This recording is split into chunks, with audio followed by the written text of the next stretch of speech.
Hey, what's up, Equesticles? I have a new comic to review. This is Bob's Burgers #1.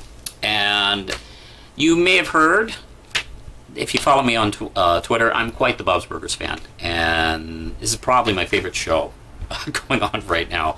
And, see, if you haven't watched the show, it's the story of Bob Belcher and his family who live and work above this burger diner that he does. And he's a great burger maker, but he's a terrible businessman.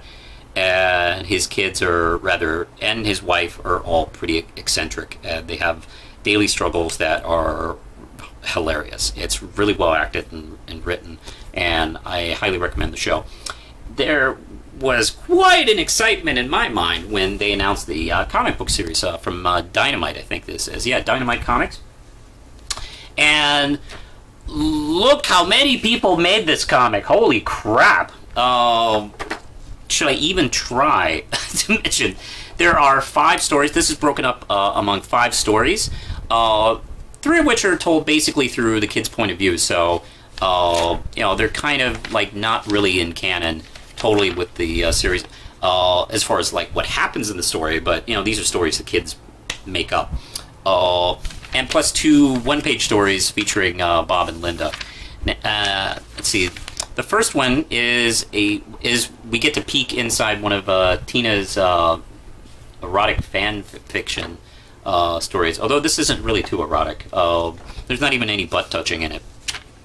But actually, now that I think about it, this is a story that was actually, I think, referenced in the Questicles episode, where this is one of the stories that Bob read when he was doing his research on the show, and thought it was canon, which, like, he must have been drunk, because, like, you know, it clearly mentions his family. But Tina reimagines herself, let's go with that term, as a horse that can't find her way, and joins the Equestronauts, taking on their arch villain. And the art style is really terrific, especially when they get to the animated style of, you know, that TV show. And it's kind of awesome. Now, the second one is a one-page story, which looks like notebook paper, which is kind of cool. I really like this effect of... it's a notebook of Bob's ideas for burgers, and it's kind of cool. Kind of, in a weird way, kind of gives you an insight to the character of just him jotting down stuff. And this is... when I write stuff for Red Knight, it's very similar to how my notes look. I'll let you in on that.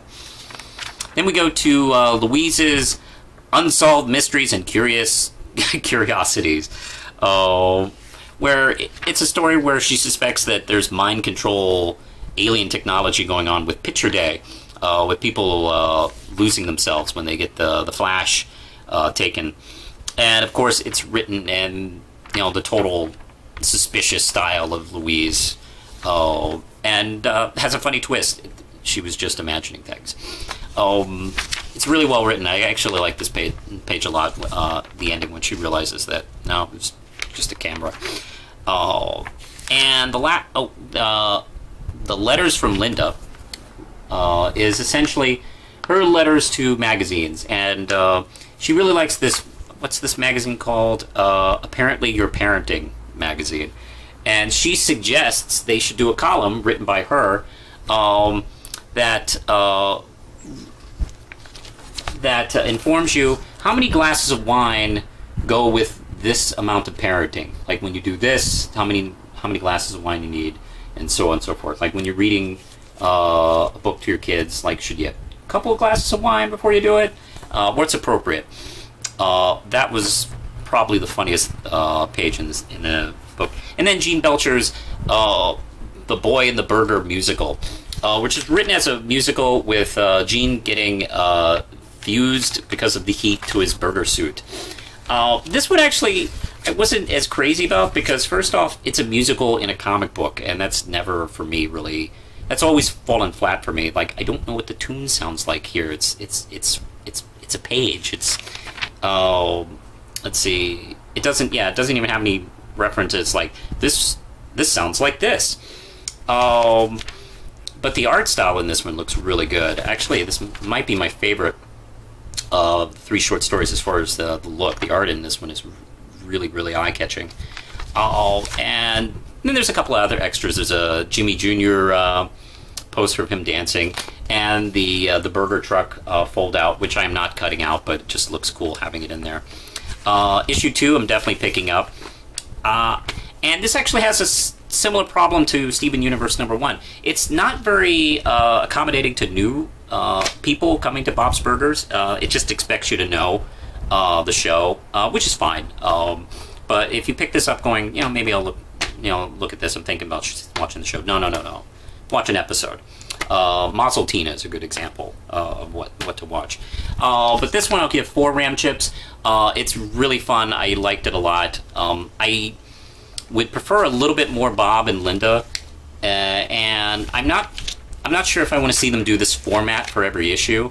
They are doing it for the next issue.